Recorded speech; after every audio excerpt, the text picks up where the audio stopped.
"Stop leaving your filthy period trash where my sons can see it," my husband snapped at my daughter across the kitchen island. For a second, no one moved. Even the fridge hummed too loudly. The only thing I could focus on was the small white trash can under the sink, its plastic liner peeking out like a throat being pointed at. Hannah's pen stopped over her open notebook. She was still in her university sweatshirt, laptop pushed aside, legs folded under her on the bar stool. The overhead light was cold and unforgiving, turning the crumbs on the counter into something accusatory. I was rinsing a mug when he said it. My hand slipped, ceramic knocking against the sink with a sharp clink that sounded much louder than it should have. "What?" Hannah asked slowly, as if she hadn't heard him right. Her voice stayed calm, but I saw the way her shoulders locked. At 19, she still had that softness around her eyes, but right then, it hardened. "You heard me," Mark said, closing the fridge a little too hard. The magnets rattled. "My boys don't need to open the bathroom trash and see all that. You can at least cover it with toilet paper or something, or flush it." He said, "my boys," like she wasn't part of that word children anymore, like she was some contaminant that had moved into their world by mistake. I dried my hands on a dish towel that already had faint orange stains from dinner sauce and forced my voice to sound even. "Mark, maybe we can talk about this." "No," he cut me off, not looking at me. His jaw was tight, that little muscle at the corner jumping. "I already did talk. I'm repeating myself because nothing changed. I had to hear about it from Ethan again today." Hannah blinked once. "Ethan? Complained about my trash?" "He said it makes him uncomfortable," Mark answered. "He's 18.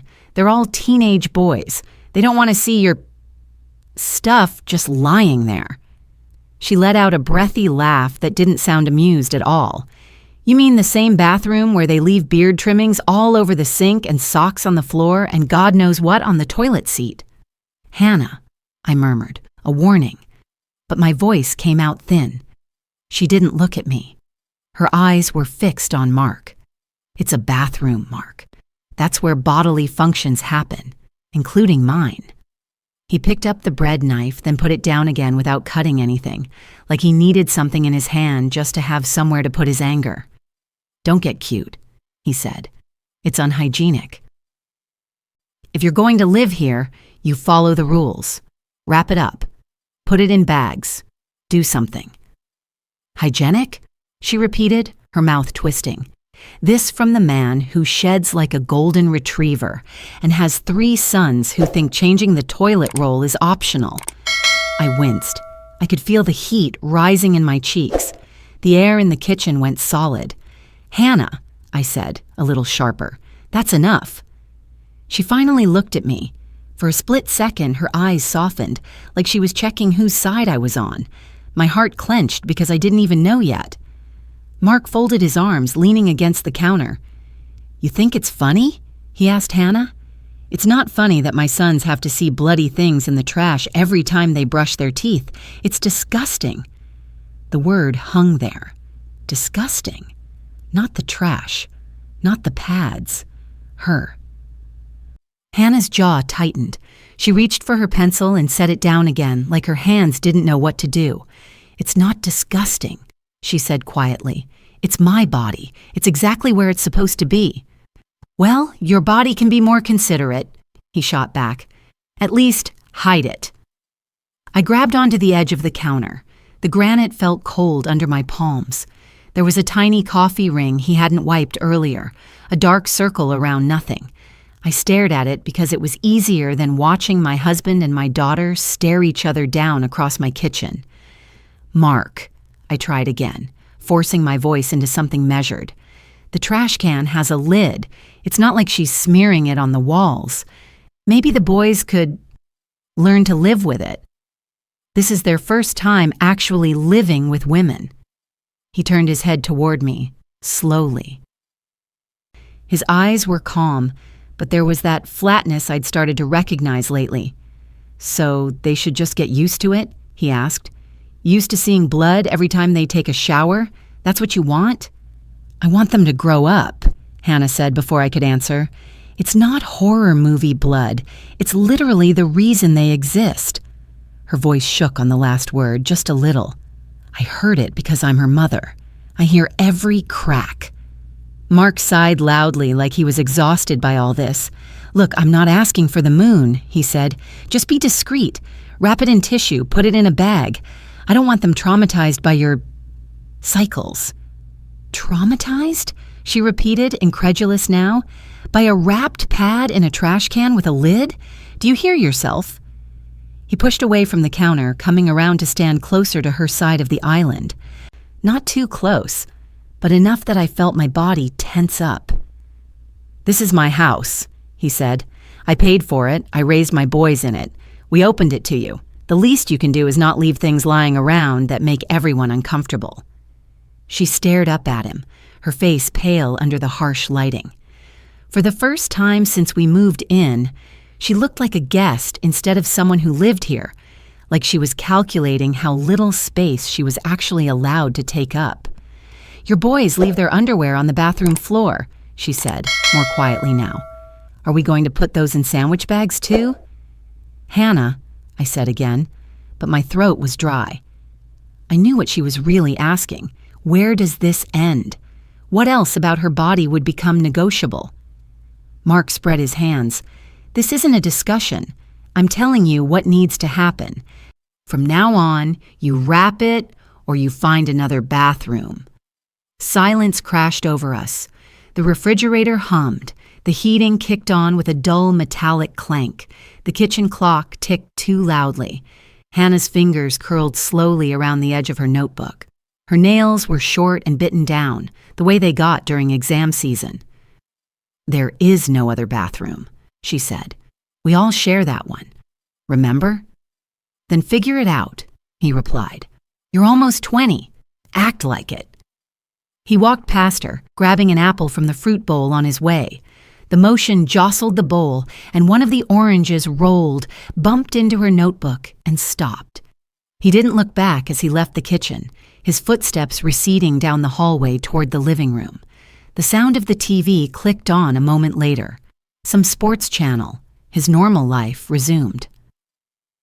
I stayed frozen by the sink. Hannah didn't move either. She stared at the white trash can under the sink cabinet, as if trying to decide whether to be ashamed of it or protect it. Her face was blank, but I could see the shine in her eyes. He actually said traumatized, she whispered finally. Because I bleed. I swallowed hard. He didn't mean it like... Yes, he did, she cut in, but her voice was soft, tired. He meant it exactly like that. The kitchen light flickered once, then steadied again, casting everything in that same cold wash. The mug I'd rinsed sat upside down in the drying rack, dripping slowly. An apple bruise darkened on the countertop where he'd dropped one last week and never bothered to move it. I opened my mouth to say something, anything, but no words came that didn't sound like a betrayal of one of them. I was the bridge in a house where everyone had decided my daughter's body was a problem to be managed. Hannah closed her laptop with a quiet click, slid off the bar stool, and picked up her notebook. She wiped at her eyes with the back of her hand, quick and angry, like she didn't want me to see. Don't worry, she said, not looking at me. I'll figure it out. Wouldn't want to traumatize the house. She walked past me, the faint scent of her shampoo, citrus and something floral trailing behind her. I watched her disappear down the dark hallway toward that shared bathroom, where a cheap, white plastic trash can had suddenly become the most dangerous object in our home. For the first time since we blended this family, I felt a horrible certainty settle in my chest. If I stayed silent tonight, this wouldn't just be about a trash can anymore. The tension was still thick the next morning, clinging to the kitchen like steam that hadn't lifted. Mark had already left for work by the time I came downstairs, but the boys were at the table eating cereal, hunched over their bowls as if the clatter of spoons might protect them from whatever storm was brewing. Hannah wasn't there. Her chair was empty, backpack missing, shoes gone from the mat by the door. She'd left early earlier than she ever did for campus, and the absence of her usual soft footsteps made the house feel lopsided. I poured coffee, the warm smell filling the air, but it didn't settle anything inside me. The boys avoided my eyes and I didn't push. They were old enough to sense when something was wrong, but young enough to hope it would resolve itself without them being pulled into the center. "Morning," I said. 3 quiet mutters answered me. It wasn't until I opened the dishwasher to grab a mug that I noticed an unopened box of disposable bathroom bags sitting on the counter. Bright pink, floral printed. A Civil War flag disguised as something girly. Mark must have bought them early this morning before work. The box sat there like a decree. Ethan, the oldest, glanced at it, then away quickly. His ears reddened. "You boys okay?" I finally asked. They looked at each other, silent, waiting for someone else to speak. Eventually, Ethan sighed and rubbed the back of his neck. "Dad said you and Hannah were mad." "We weren't mad," I said carefully. "There was just a misunderstanding." Ethan didn't look convinced. His spoon clinked against the bowl as he stirred cereal that was already soggy. "I just said something because it was weird. I didn't mean it to blow up." A heaviness settled in my stomach. They were children, almost grown, but still boys who didn't understand that discomfort and disrespect weren't the same. I reached out and touched his hand lightly. "You didn't do anything wrong, but sometimes when we live with new people, we have to learn new things. That's part of growing." He nodded faintly, eyes lowering again. Before I could say anything else, the front door opened. Hannah stepped in with a stack of printed papers in her hand and her laptop tucked under her arm. Hearing her keys drop onto the console table made all 3 boys jump. She walked into the kitchen with a strange calmness, so controlled it made my breath catch. Her expression wasn't angry. It was distant, like she'd built a wall overnight. "Morning," she said to the boys. She didn't look at me. They answered timidly. Then she headed straight to the small round table in the corner, set down her laptop, and began plugging in a cord. One of the boys blinked as a white screen lit up. "What are you doing?" I asked softly. "Fixing the misunderstanding," she said. Her tone was cool, flat. She pulled up a slideshow titled in bold letters across the top. She didn't try to hide it. I moved closer and saw the opening slide, the letters in bright red. I felt heat in my face, anger at Mark for creating this mess, guilt for failing her last night, fear about how far she planned to go right now. But she just clicked the next slide. A diagram appeared. Blunt, simple, unmistakable. The boy's eyes widened. "Hannah." I started. She didn't stop. "Relax," she said. "It's educational." The boys looked trapped between horror and fascination. As she explained the basics, calmly, clinically, even a little impatiently, I watched their faces shift. Confusion, curiosity, embarrassment, understanding, shame. I kept glancing toward the hallway, half expecting Mark to burst in, weaponizing his authority the way he always did. But it was just us, and the soft click of the mouse each time she accelerated the lesson. At one point, she held up a real wrapped pad from her backpack.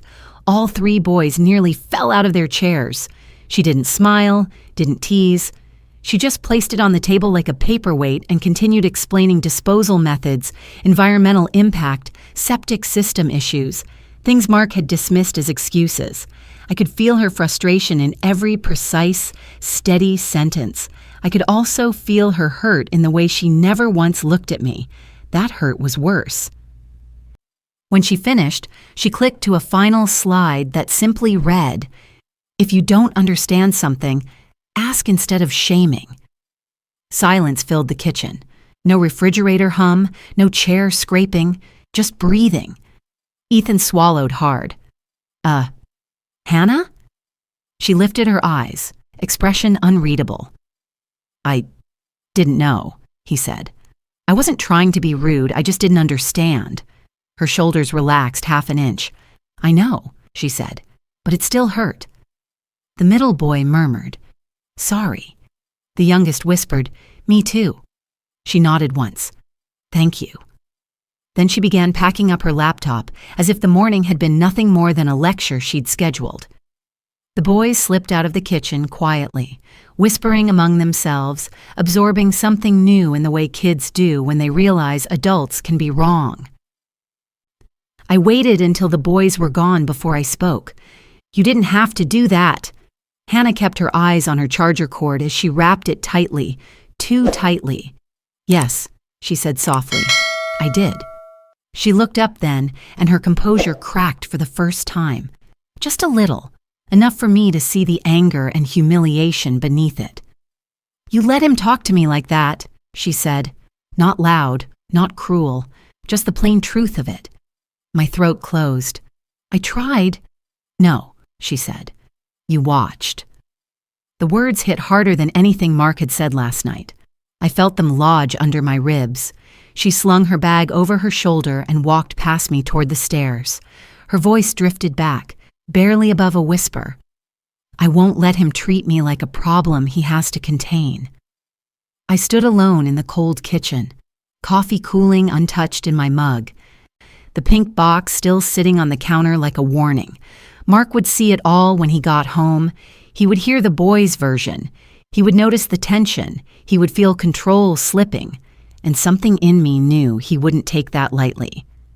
I heard his car pulling into the driveway earlier than usual, tires crunching on gravel, footsteps approaching the front door with a purpose that made my pulse thud in my ears. Whatever happened tonight, it wasn't going to be quiet. I didn't go to the door when Mark came home. I stayed in the kitchen pretending to wipe down a counter that was already clean, listening to the way the front door opened, the weighted pause, the slow exhale. The keys dropped harder than necessary into the ceramic bowl. His steps weren't angry, not yet. They were measured, controlled, which was worse, because it meant he was arranging his thoughts into something that would sound reasonable even while it cut deep. I heard him speak softly to the boys in the living room. A few murmured answers floated back. Then the rustle of his jacket being hung up, a cupboard opening, the fridge door. Normal, domestic sounds, threaded with tension that hadn't existed in our home 6 months ago. When he finally walked into the kitchen, I didn't look up at first. I traced a small circle on the countertop with my cloth, the same counter where Hannah had sat last night, cheeks flushed with hurt. Mark sat down at the table with a grunt, the chair legs scraping faintly against the tile. "The boys told me what happened this morning." I set the cloth down. "They were just trying to learn." He scoffed under his breath. That wasn't learning. That was her trying to embarrass them. She wasn't. You should have stopped it. His voice wasn't loud, but it was sharp enough to slice through me. I waited for the jolt of anger to rise, but instead, what came was something quieter, exhaustion, the kind that sits behind the eyes, warm and heavy, a familiar companion I'd lived with for years before I met him. "She was correcting the misunderstanding," I said. "The one you started." He leaned back in his chair. "So you took her side?" "I didn't take anyone's side." "You didn't take mine." There it was, the real accusation. This wasn't about trash cans or boys being uncomfortable. It was about loyalty, about him feeling challenged in the home he believed he governed. "I just think," I said carefully, "that the girls in this house shouldn't have to hide their bodies so no one feels uncomfortable." Mark's eyes hardened. "Girls? She's 19. She's not a child." I swallowed. "That makes it worse, doesn't it? She's an adult. Treat her like one." His jaw flexed. He didn't respond, but the silence spoke clearly. It was a silence heavy with old beliefs he'd never had to question when it was just him and the boys. A silence that said, "This house was easier before you brought her here." I held onto the counter to steady myself, because deep down, under all the subtext and arguments, something darker flickered. Fear. Fear that blending our families had created fractures that couldn't be smoothed over, that my daughter would be the one paying the price for decisions I'd made. I went upstairs a few minutes later under the pretense of checking laundry, but really I needed space. I needed air. The hallway smelled faintly of detergent from the closet where we kept towels. Hannah's tower of colored ones stacked between the boys' dark gray ones. A small detail, but one that symbolized how she had been folded into this house gently, respectfully, until all of this. Her bedroom door was slightly ajar. I knocked softly and pushed it open. She was sitting on the floor, back against her bed, hoodie sleeves pulled over her hands. Her blue spiral notebook lay open beside her. I didn't recognize the doodles on the page. Messy lines, angry scribbles, shapes that looked like she'd pressed the pencil down until it nearly snapped. She didn't look up. "Can I sit with you?" I asked. She gave a tiny shrug. Not a yes, but not a no either. I lowered myself onto the carpet beside her, joints stiff. Her room was colder than the rest of the house. She liked sleeping with the window cracked. A faint current of chilly air drifted in, carrying the scent of pine from the backyard. We sat in silence for a moment. My shoulder brushed hers lightly. When I exhaled, I realized I had been holding my breath for minutes. "When you were 12, I said quietly, "you asked me why your body hated you." She blinked, eyes lowering. I watched the memory pass through her, softening her expression slightly. "You cried because your cramps were so bad you couldn't go to school. You told me no one else in the world had to deal with something so unfair." She let out a faint, humorless exhale, a ghost of a smile. "I remember. You were so angry at your own body. And I remember thinking that my job was to make sure you never felt ashamed of it again." Her shoulders sagged. A small tremor ran through her fingers. She wiped them against her jeans as though the movement itself betrayed too much vulnerability. "Mom," she whispered, "he made me feel disgusting." My chest tightened.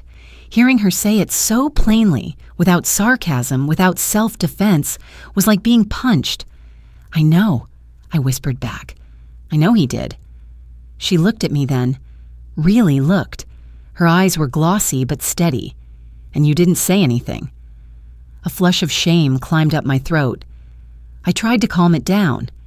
"You tried to keep the peace," she corrected, "but keeping the peace means someone else gets hurt quietly." Her words were not cruel. They were simply true, and something in me cracked. Because she wasn't speaking as a girl in a blended family. She was speaking as a woman who had learned too early that silence in the face of disrespect becomes a habit, one I had spent years fighting in my own life. I reached for her hand. She let me hold it. Her fingers were cold. "You deserved better from me," I said, "and you will get better from me." Her lips parted slightly, as if she didn't trust the hope that flickered inside her. "I don't want him hating me," she murmured. "I don't want to be the difficult one." "You're not difficult," I said. "You're human, and you bleed, and he needs to learn what that means, not demand that you disappear." She leaned her head lightly against my shoulder. "I just want to feel safe here." I closed my eyes. A wave of memory rose, one I hadn't expected. A different bathroom, a different man, a different silence. Years ago, before Hannah's father left, I had hidden pads under the sink because he once wrinkled his nose and said, "Do you have to leave these out?" I had thrown out a half-full box just so he wouldn't see them. I had apologized for things that required no apology. I had fed boys the idea that women should shrink themselves so men could stay comfortable. I opened my eyes, the room sharp and clear. "Hannah," I said softly, "you will not be erased in my home. Not by Mark. Not by the boys. Not by me." She didn't answer, but her hand tightened around mine. A gust of cool air drifted in from the window. I watched the curtains lift and fall like a slow breath. The room smelled faintly of her vanilla lotion, the same scent she used back in the little house we lived in before moving here. It had followed us through every apartment, every move, every chapter, an anchor of familiarity in a dozen unfamiliar places. Back then, when she was 8 or 9, she would curl up beside me during storms, her lotion scent mixing with the smell of rain, her hair tickling my cheek as she whispered questions about everything she feared but couldn't name. That same scent now threaded through her new room, mixing with the sharper cold of the open window. It grounded me. She had grown up with that scent. I had mothered her with it, and now it lingered as a reminder that this home, no matter who paid for it, was partly hers too. As I sat beside her, memories came in soft waves. Our tiny apartment with its slanted ceilings, the nights we ate cereal for dinner, the mornings she tied her hair in a ponytail and asked if I thought she looked grown, her braces, her first heartbreak, the way she held my hand when she got vaccinated, the scent of her lotion on the car seats, the faded grocery receipts tucked into my purse from when she was still small enough to argue over cereal brands. We had built a life from scraps, her and I, a quiet, stubborn life. And moving into Mark's house, had felt like stepping into something gentler, something easier. But the moment she told me she wanted to bleed without shame, and the moment I hesitated instead of defending her, something inside me woke up with a sharp, familiar ache. I brushed a strand of hair from her cheek. She didn't pull away this time. "You're not the one who should feel uncomfortable," I said. "They are learning." Mark is refusing to learn, but that doesn't change what's right. Her breathing steadied.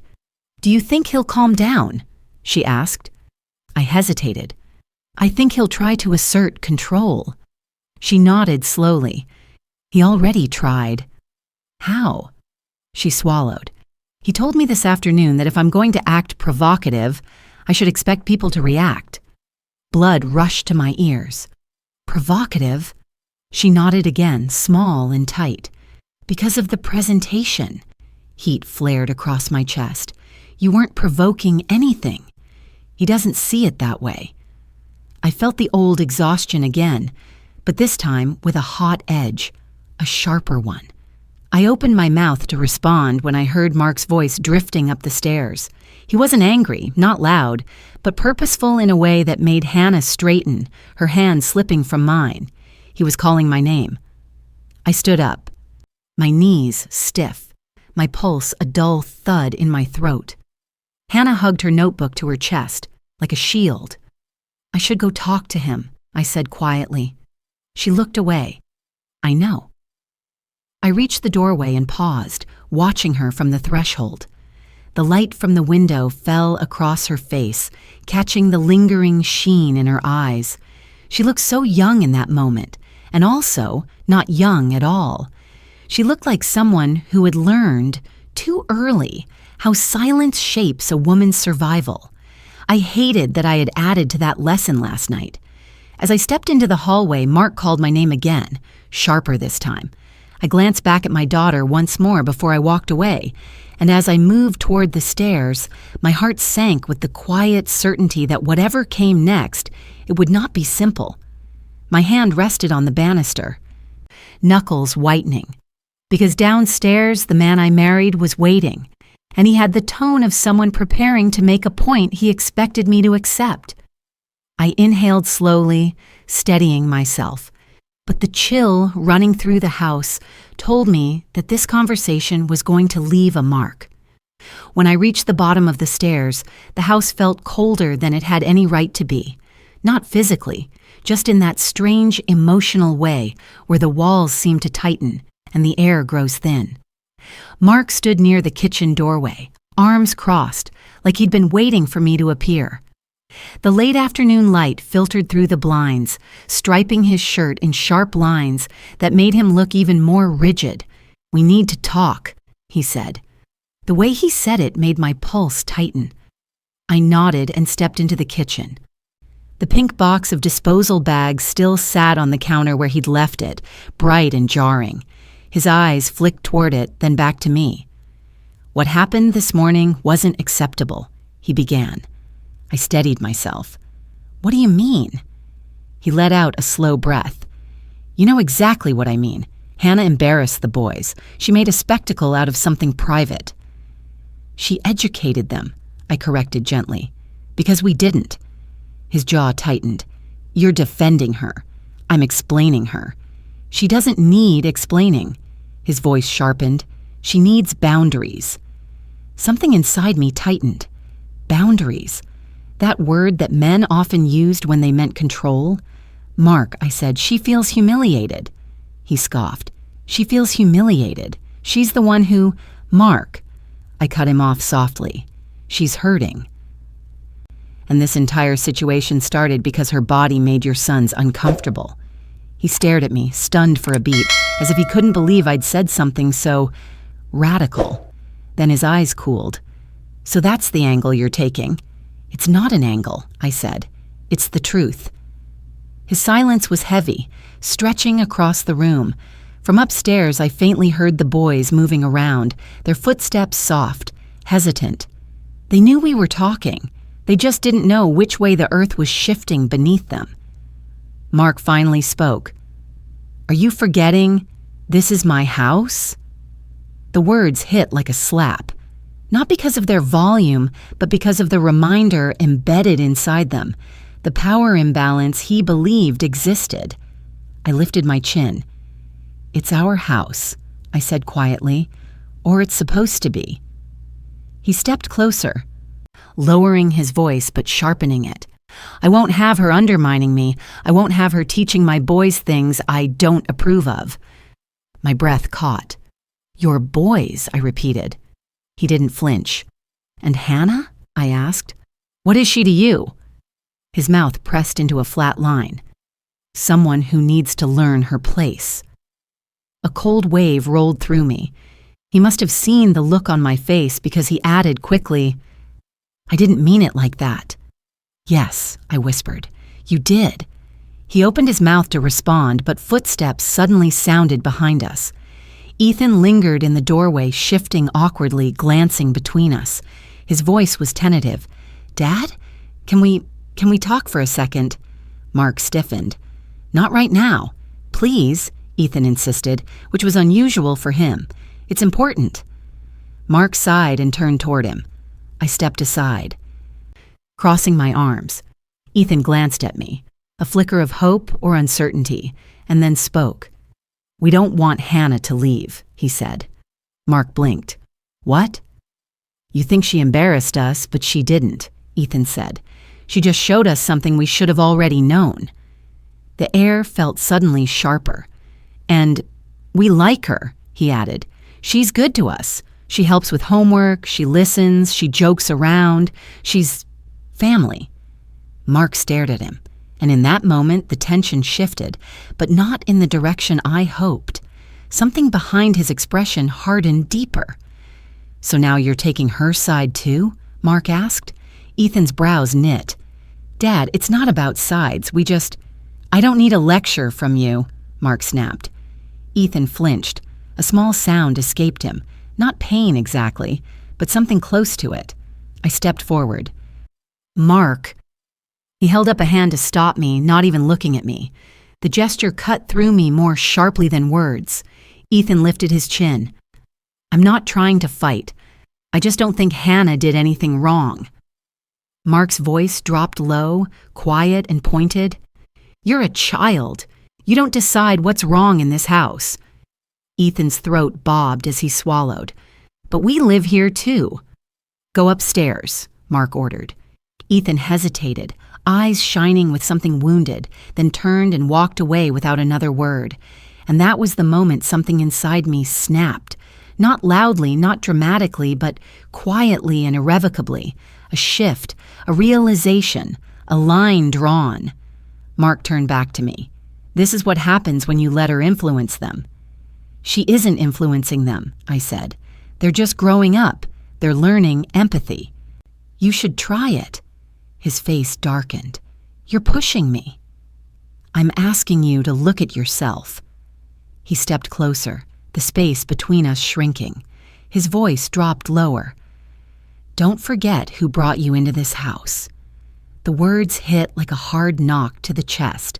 Before I could respond, the sound of movement upstairs caught both of our attention. Soft footsteps, Hannah's, and then another sound, the squeak of the bathroom door opening followed by a faint thud. Mark's eyes narrowed. He strode toward the stairs. "Mark!" I called, following him. "What are you doing?" He didn't answer.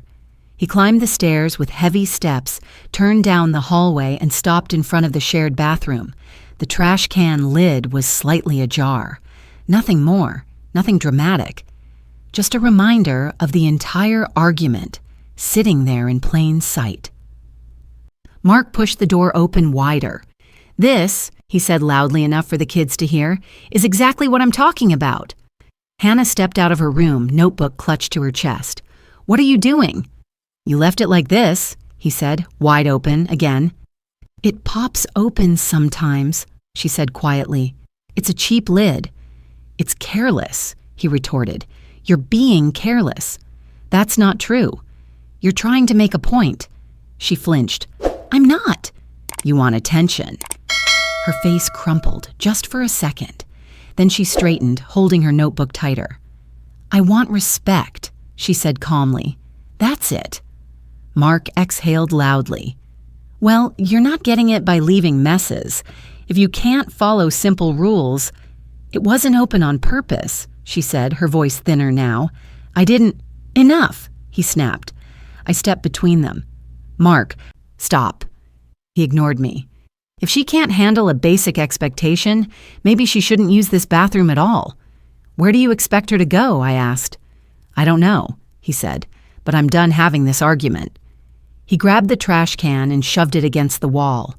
The sound rang down the hallway, sharp and startling. Hannah jumped, her breath catching audibly. That was the collapsing moment, the one that felt like the last bit of foundation giving way beneath us. But the silence after was worse. Hannah's lips trembled, though she tried to hide it. She clutched her notebook so tightly the cardboard cover bent under her fingers. I reached toward her shoulder, but she stepped back, not from me, but from the space where Mark stood. "I can't do this," she whispered. Then she turned and hurried into her room.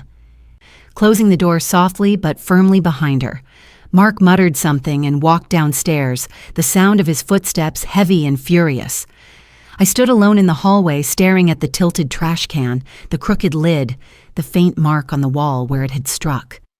My hand shook as I reached out to steady it, because for the first time, I wasn't afraid of the argument. We'd had arguments before. I was afraid of what he would do next. And for the first time, I wondered whether bringing my daughter into this house had put her in a place where she was expected to shrink until she disappeared. The air felt too still, too cold, and I realized with a sinking dread that this descent was nowhere near its bottom. I didn't sleep that night. Not really. I drifted in and out of a restless haze. The way you do when you're listening for something. Footsteps, crying, anger simmering in the walls. The house felt unsettled, like it was holding its breath. When morning came, pale light filtered weakly through the blinds. The sky was washed out, the kind of color that makes everything feel fragile. I lay there for a few minutes, staring at the ceiling, afraid to move because I knew what waited downstairs. The residue of last night's argument, Mark's simmering resentment, Hannah's quiet hurt. When I finally got up, the hallway outside our room was silent. Too silent. I knocked softly on Hannah's door. No answer. My stomach tightened, and I opened it gently. Her bed was neatly made, her desk cleared, her backpack gone. A note lay on her pillow. My heart stuttered. I crossed the room quickly, hands trembling as I picked it up. Her handwriting was small, careful. "I'm fine, Mom. I just need space today. I'll be home tonight. Please don't worry." But I did worry. The kind that starts low and deep and spreads like a bruise. Downstairs, Mark was sitting at the table, coffee mug in hand, scrolling through something on his phone as if last night had been nothing more than a minor inconvenience. The boys had already left for school. The house was too tidy, too still. He looked up at me. "Morning." I set Hannah's note on the table. "She's gone." He barely reacted. "She'll be back." "That's not the point, Mark." He took a slow sip of coffee. "Then what is the point?" I stared at him, truly stared. For months, I'd excused little things, tone, phrasing, quick judgments, because blending families was hard and everyone needed time. But now, Looking at him across the table he believed he presided over, something in me cracked cleanly. "You're hurting her," I said. He scoffed. "She's dramatic. She'll get over it." "No," I said softly. "She won't, and she shouldn't have to." He sighed and set down his mug with exaggerated patience. "Are we really still talking about this?"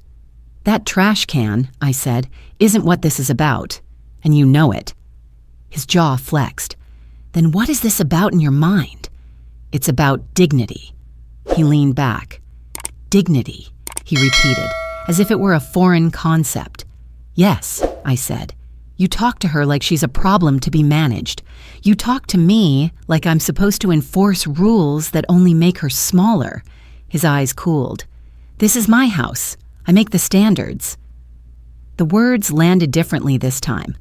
They didn't scare me. They clarified something.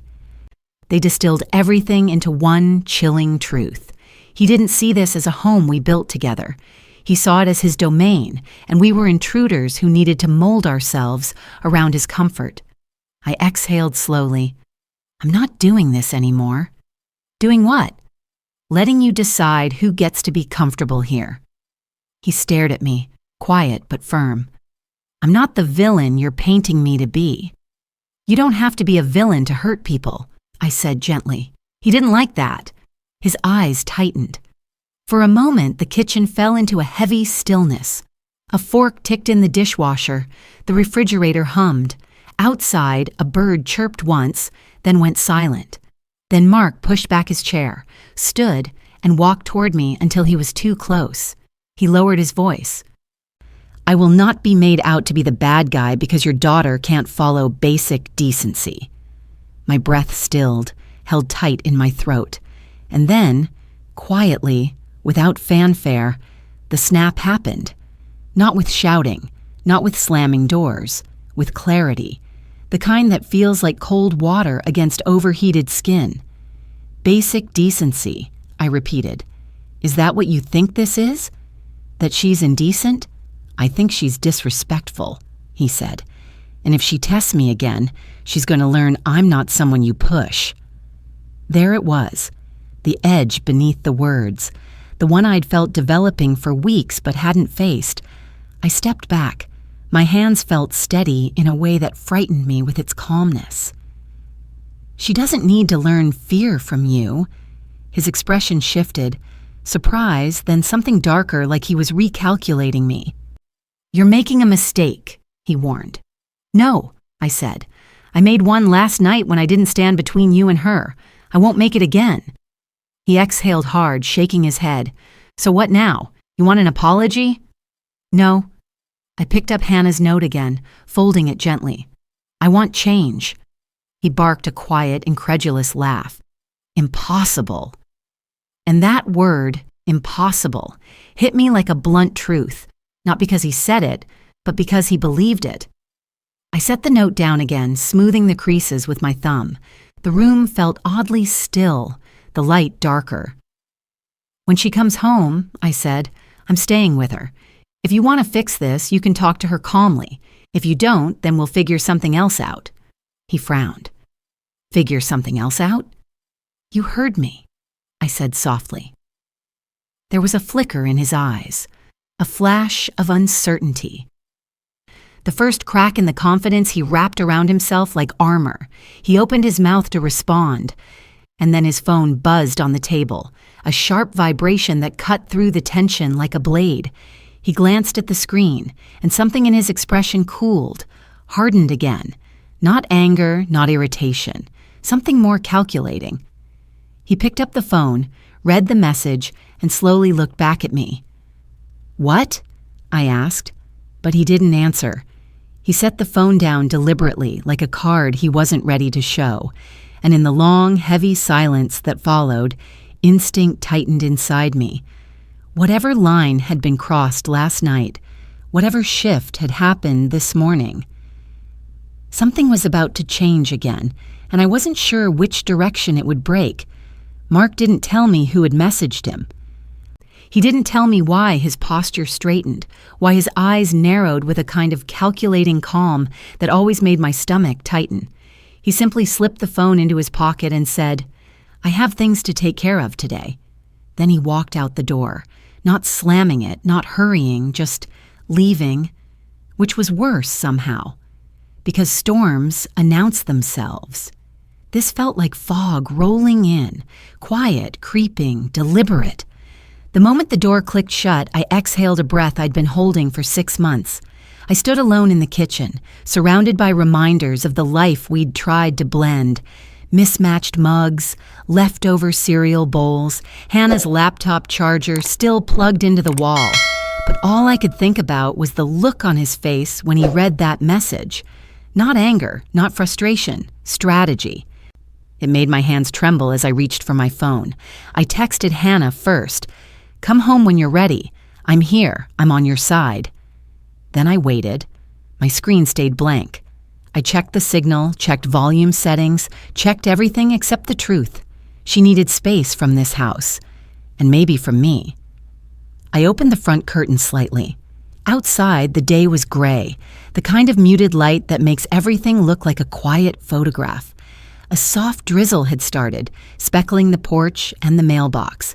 I watched for her backpack strap, her hoodie, her familiar walk. Nothing. So I made coffee because people go through the motions when they don't know what else to do. I set the kettle on, listening to its slow rise in temperature.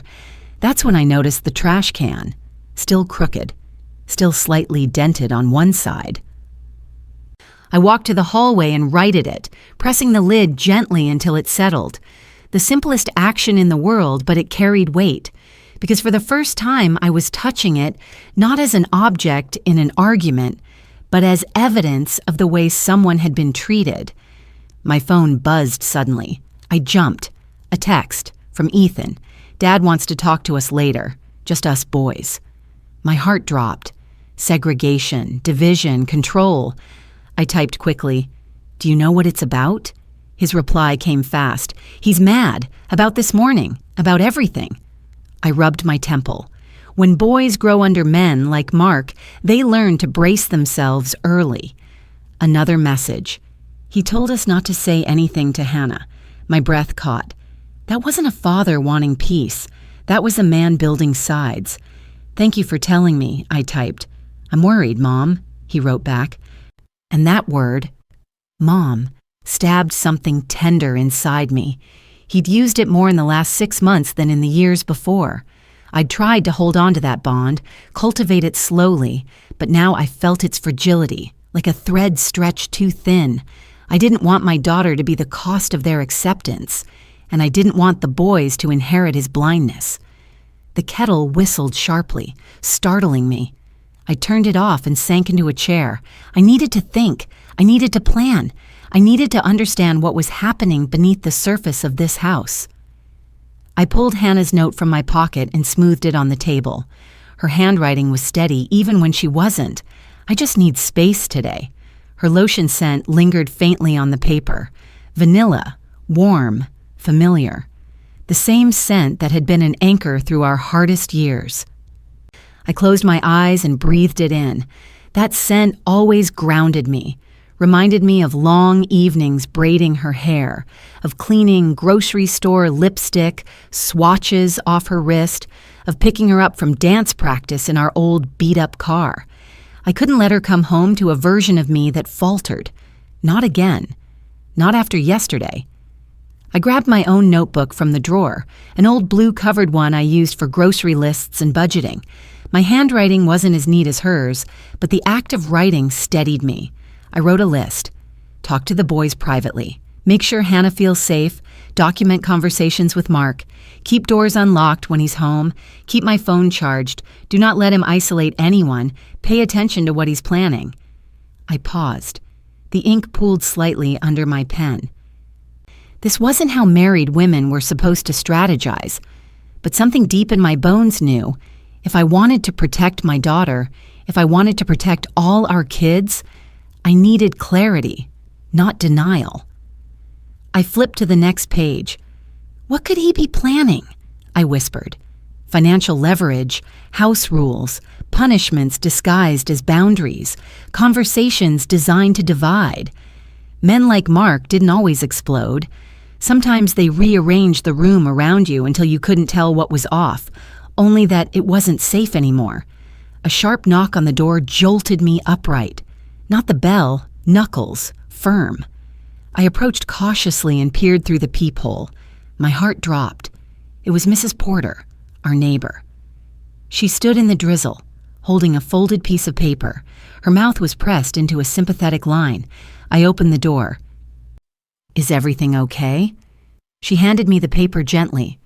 "I didn't want to get involved," she said quietly. But I thought, "You should know what your husband said this morning."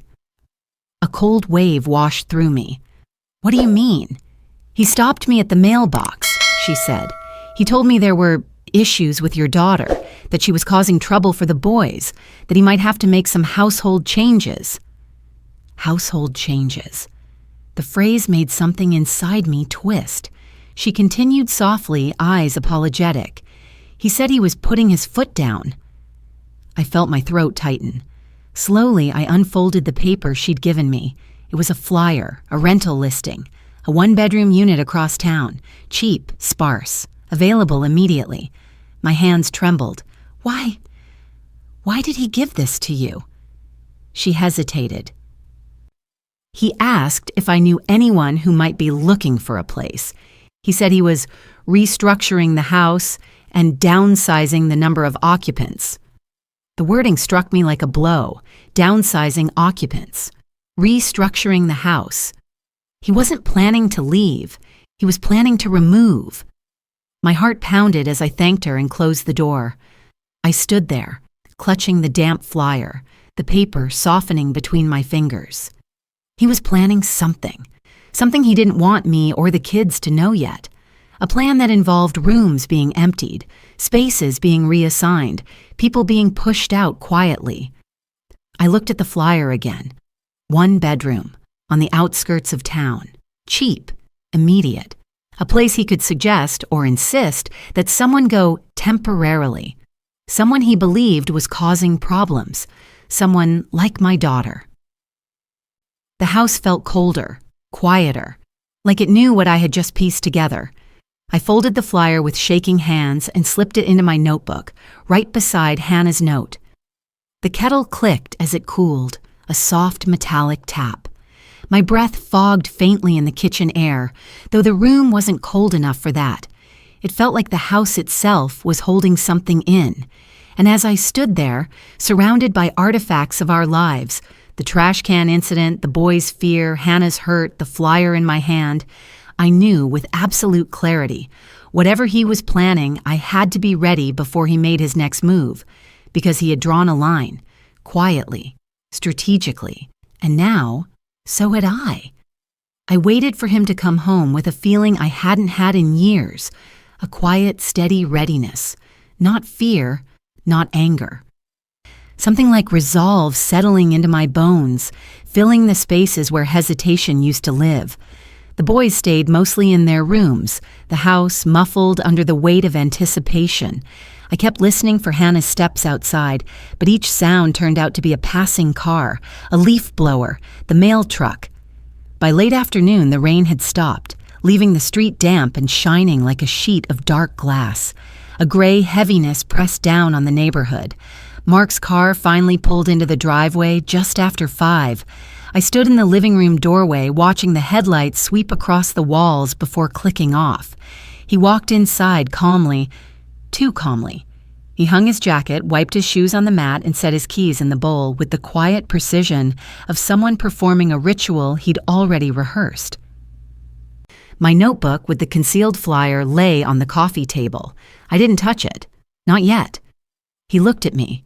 Really looked, assessing, measuring, as if cataloging my energy. Then he spoke. "We're having a family meeting in 10 minutes. Something cold slid down my spine. "A meeting about what?" "You'll see." He turned toward the stairs before I could respond. His voice carried upward, commanding and clipped. "Boys, downstairs now." 3 doors opened. 3 sets of footsteps shuffled toward the stairs. They descended silently, awkwardly, none of them meeting my eyes.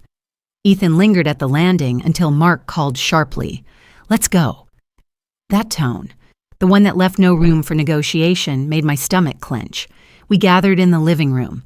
The room felt smaller than usual, the ceiling lower. The coffee table between us felt like a barrier. Mark stood. He left us sitting, a deliberate height difference. He began, "This house has had some issues recently, and it's time we address them as a family." The boys shifted uncomfortably. I sat still, my hands folded in my lap. "Hannah isn't here," Ethan said. "She doesn't need to be," Mark replied without looking at him. "This is about expectations in this household." Expectation, rules, boundaries, words he used like tools. He paused, then continued. "There have been tensions, disrespect, disruptions." He glanced at me, just briefly. "And I've decided on a solution." My fingers tightened. He slipped a folded sheet from his back pocket, the rental flyer. My chest seized. He held it up between two fingers. "This," he said, "is a place near campus, affordable, close to transit, and perfect for someone who needs their own space." The boys stared at him, frozen. He continued calmly. "It's time Hannah took responsibility for herself, for her behavior, for the impact she's having on this family." I felt something hot rise in me, an instinctive maternal surge. But before I could speak, Ethan stood abruptly. "Dad, no." His voice cracked in a way that made every muscle in my body tense. Mark's brow twitched. "Sit down." "No," Ethan said again, louder this time. "You can't. She didn't do anything wrong." Mark stepped closer to him. "Sit down." The younger boys watched, wide-eyed. Ethan swallowed, but didn't sit. "You're punishing her for something normal, for existing." Mark's jaw worked. "I won't argue with a child." "I'm 18, Ethan said. "I'm not a child." "You are, if I say you are." The room went dead still. The younger boys shrank into their seats.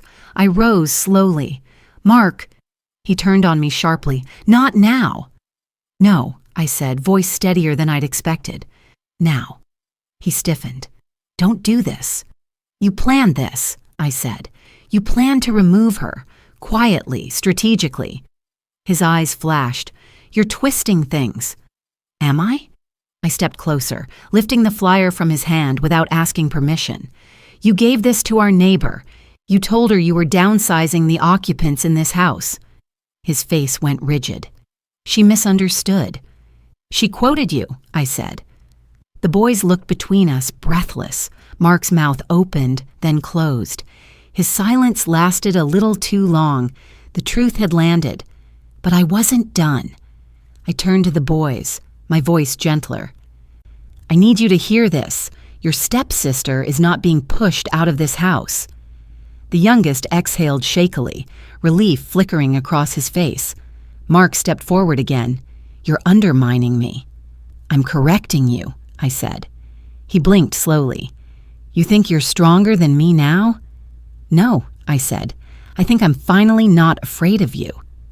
That silence, the one that followed, was the kind that makes rooms tilt. He stared at me, shocked. Not theatrically, genuinely. Control slipped from his expression like sand through fingers. And then a voice came from behind us. "I'm not leaving." We all turned. Hannah stood in the doorway, backpack slung over one shoulder, cheeks flushed from the cold air outside. Her left hand held her spiral notebook, her anchor, pressed tightly against her ribs. Her gaze moved from me to the boys. Then finally to Mark. "I heard everything," she said quietly. Mark's posture stiffened. "You shouldn't eavesdrop." "It's hard not to when you're planning to evict me from my own home." "This isn't your home," Mark snapped, and the room froze, literally froze. Not one breath moved. Not one sound dared to follow that sentence. Hannah blinked once, slowly, like absorbing an impact. Then Ethan stepped forward, voice trembling but firm. "Yes, it is." Mark whipped toward him. "Stay out of this." "No." Ethan said, stepping between him and Hannah. "You don't get to say she doesn't belong here. You don't get to do that." The middle boy rose too, quieter but determined. "She's our sister." The youngest stood last, voice tiny but fierce. "And we want her here." Hannah's notebook slipped slightly in her grip. Her breath hitched. Mark's face reddened. "You're all being manipulated. Stop," I said sharply. His head snapped toward me. "You're not losing authority," I continued. "You're losing control. There's a difference." His jaw clenched. I stepped fully between him and the kids, grounding my feet to the floor. "You will not send my daughter away. You will not divide this family. And you will not teach these boys that women should disappear when men feel uncomfortable." My voice didn't rise. It didn't need to. The truth carried its own weight. Mark stared at me, chest rising and falling too fast. His hands curled into fists, not raised, not threatening, but trembling with the fury of someone losing the narrative he had crafted. "You're making a mistake," he said. "No," I whispered. "I'm making a boundary." The room held still, waiting, bracing for whatever he would do next. Mark looked at the boys, then at Hannah, then at me, and in his eyes, something broke. Not a softening, not remorse, a fracture, a realization that he was outnumbered in a house he thought he owned. "I'm taking a walk," he said tightly. He grabbed his keys, opened the door, and stepped out into the damp evening. The door shut behind him with a soft click. Hannah exhaled shakily, hugging her notebook close. The boys looked toward me, uncertain and relieved at once. But even as the house settled into a tentative calm, I felt something twisting inside me, something unfinished. Because that wasn't the confrontation. Not yet. He wasn't done. Not by a long shot. And when he came back, the real truth would surface. The truth that would finally break this open. When the front door finally opened again, the sky outside had already dimmed into that bluish gray that comes just before night fully settles. Mark stepped inside without speaking, without stomping or slamming anything. Just a quiet, restrained walk across the threshold, but something in him had shifted. Not softened, settled, maybe, into a decision. The boys stayed close to Hannah in the living room, as if forming an instinctive shield. She sat on the edge of the couch, notebook still held against her ribs like a fragile part of her own body. Her thumb traced the bent spiral wire again and again. I stood a few steps in front of them, not blocking him with my body, but making it clear he would not be moving past me on his terms. Mark looked at all of us for a long moment. Then he let out a slow exhale. "I've thought about it," he said. The boys stiffened. Hannah's breath caught. And I was wrong. A hush fell through the room. Even the ticking clock seemed to hesitate. He didn't sound proud when he said it. He didn't sound defeated either. Just honest, in a way I hadn't heard from him in a very long time. "I pushed too hard," he said. "I tried to fix something that wasn't broken, and I crossed a line." Hannah blinked but didn't look away. His eyes moved to her. "You shouldn't leave this house. You're part of it. I shouldn't have said otherwise." A tear traced down her cheek before she could stop it. She wiped it quickly, trying not to let anyone see. Mark shifted, uneasy. "I don't know everything. I thought I did. I thought I was protecting my boys, but I didn't protect anyone." The youngest boy whispered, "It's okay, Dad." His voice was kind, small, forgiving in that way only children can be. "It's not," Mark said softly, "but it will be." He looked at me finally, really looked, as if he were seeing the woman who had stood quietly beside him, not the one he imagined always ready to bend. "I don't want this house to feel hostile," he said. "I don't want you to feel unsafe, any of you." The words weren't magic, but they were sincere.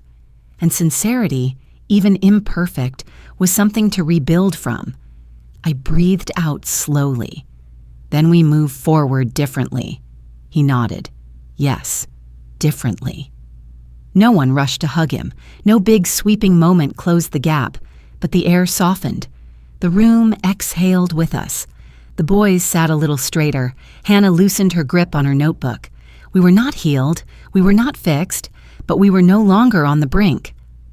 Later that night, after dinner dishes were done and the boys had drifted upstairs, I found Hannah in her room sitting on the floor beside her bed. The window cracked open the way she liked, letting in the cool night air. A soft breeze carried the scent of pine from the backyard. Her notebook lay open near her knees, doodles replaced by steadier lines. I sat beside her. She didn't move away this time. "I'm proud of you," I said quietly. She looked down at her hands. For what? For walking through today without shrinking. Her eyes softened. I didn't feel strong. "You don't have to feel strong to be strong," I said. "Sometimes you just have to stay standing." She let her head rest lightly against my shoulder. A familiar gesture, one I'd missed. Her vanilla lotion filled the air between us, warm, soft, grounding. That scent had followed us from our old apartment to every new chapter we survived. It had been the smell of comfort during storms, the reminder of home when home was uncertain. Tonight, it meant something different. It wasn't the scent of a girl relying on her mother. It was the scent of a young woman reclaiming her place. "I thought he hated me," she whispered. "He doesn't," I said. "He was scared. He tried to control what he didn't understand." She exhaled shakily. "I was scared too." "I know," I said. "And you stayed. You spoke. You didn't disappear." I paused, brushing a strand of hair behind her ear. "And I didn't disappear this time either." She leaned into me more, letting some of the day's weight slide off her shoulders. "You're not leaving this house," I murmured. "You belong here, fully, loudly." Without apology. Her eyes glistened. "Promise?" "Yes," I said. "I promise." Outside, the wind rustled the pine branches, a soft, rhythmic sound, like a breath. And for the first time in days, the house didn't feel cold. The tension that had pressed against the walls seemed to lift, slowly, as if retreating. Hannah's hand found mine, not clutching, not desperate, just steady. We sat like that for a long time, letting the quiet settle. And when I finally rose to leave, she whispered, "Mom?" I turned back. "I'm glad you fought," she said. A warmth rose in my chest, gentle, healing, unexpected. "I'm glad you taught me how," I replied. Her smile was small but real. In the hallway, I paused with my hand on the banister. The house felt different, still imperfect, still layered with the day's residue, but no longer teetering on the edge of fracture. The scent of Hannah's lotion drifted faintly from her room, an anchor transformed. Once it had symbolized the safety she sought from me. Now it symbolized the strength she carried with herself, and quietly, the strength I had begun to reclaim too. If someone had told me months ago that a cheap plastic trash can would unravel our home and stitch it back in a new pattern, I wouldn't have believed them. But life does not warn us when the turning points come. They arrive disguised as small arguments, as uneasy mornings, as moments where we finally stop shrinking. Tonight, the house was still.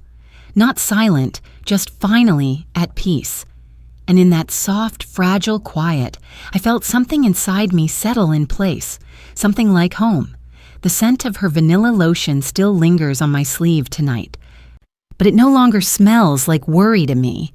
It smells like the strength she found in herself and the strength I finally remembered in me. If any part of our story touched something in you, tell me. Sometimes sharing the truth is the first step toward reclaiming your own space. I'd like to hear what stayed with you.